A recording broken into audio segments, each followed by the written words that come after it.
مذہب اور انسان کے بارے میں جاننے کے لیے اس چینل کو سبسکرائب ضرور کیجیے گا۔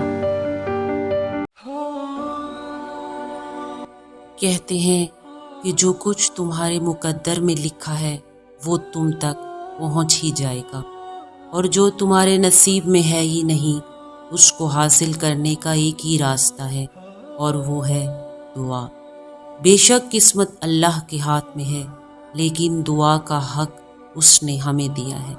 اگر حق دیا ہی ہے تو پھر قبول بھی کرے گا۔ بس ہمارا مسئلہ یہ ہے کہ ہم اللہ کو پہلا اور واحد سہارا نہیں سمجھتے، بلکہ آخری سہارا سمجھتے ہیں۔ ہم دنیا کو راضی کرنے میں اتنے مصروف ہو جاتے ہیں کہ اسے ہی خفا کر دیتے ہیں جس کی رضا سے سارے فیصلے ہوتے ہیں۔ ہم دنیا کو حاصل کرنے کے لیے اتنی جان لگا دیتے ہیں کہ آخر میں یہی دنیا ہمیں توڑ دیتی ہے۔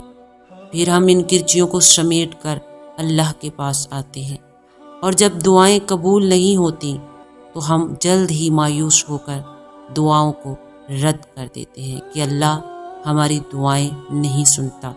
لیکن بھولنا نہیں چاہیے کہ اللہ معجزوں کا بادشاہ ہے۔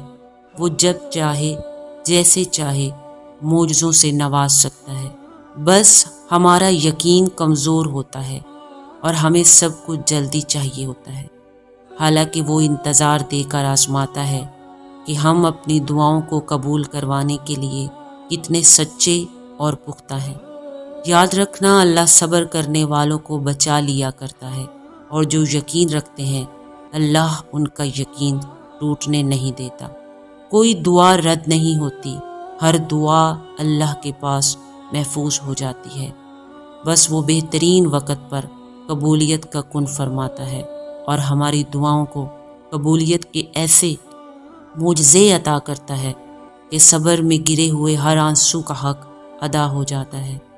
جتنی بار دعا مانگو گے وہ آسمان پر اکٹھی ہو جائیں گی، تو بس اتنی دعائیں مانگو کہ آسمان بھر جائے اور اللہ قبولیت کا کن فرما دے۔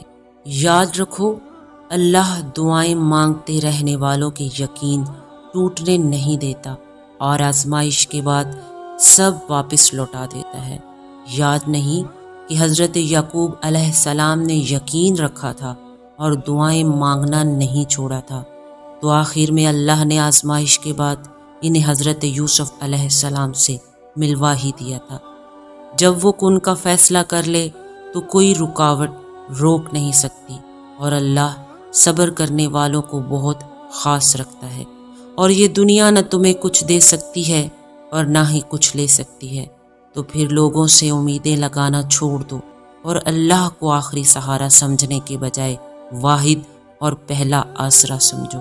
کسی اور کے دروازے پر جانے کے بجائے خود کو یقین کے ساتھ خالی جھولی پھیلا کر واپس اللہ ہی کے دروازے پر جھک جاؤ، اور کہہ دو کہ اس بار خالی ہاتھ نہیں جاؤں گا۔ یقین رکھو، جو آواز دیوار کے اس پار نہیں جا سکتی، اللہ اسے 7 آسمانوں کے پار سن لیتا ہے۔ خدا کو اپنے روبرو سمجھو اور اس کے سامنے اتنا اصرار کرو جتنا تم اپنی ماں سے مانگنے میں کرتے ہو، کیونکہ اللہ 70 ماؤں سے بھی زیادہ پیار کرتا ہے۔ بس جتنی کوشش دنیا کو بنانے میں کی ہے اتنی کوشش اللہ کو منانے میں لگا دو، اور اگر دعا قبول نہ بھی ہو تو مانگنا مت چھوڑنا، کیونکہ جو کھڑے رہتے ہیں وہ خالی ہاتھ واپس نہیں جاتے، کیونکہ یہ اللہ ہی ہے جو ہر نقصان کی تلافی اور ہر کھو جانے والی چیز کو دوبارہ واپس دینے کی طاقت رکھتا ہے۔ ممکن کے دروازے کبھی بند نہیں ہوتے، بس ہم ناممکن سمجھ کر چھوڑ آتے ہیں۔ بس اللہ کو منا لو، کیونکہ اللہ ہی ہے جس کے پاس ہمیں واپس چلے جانا ہے۔ اپنے سارے اختیار اور کوشش اللہ کو سونپ دو اور دوبارہ اٹھاؤ جھولی، کیونکہ فاصلہ تمہارا اللہ سے ہے، اللہ کا تم سے نہیں۔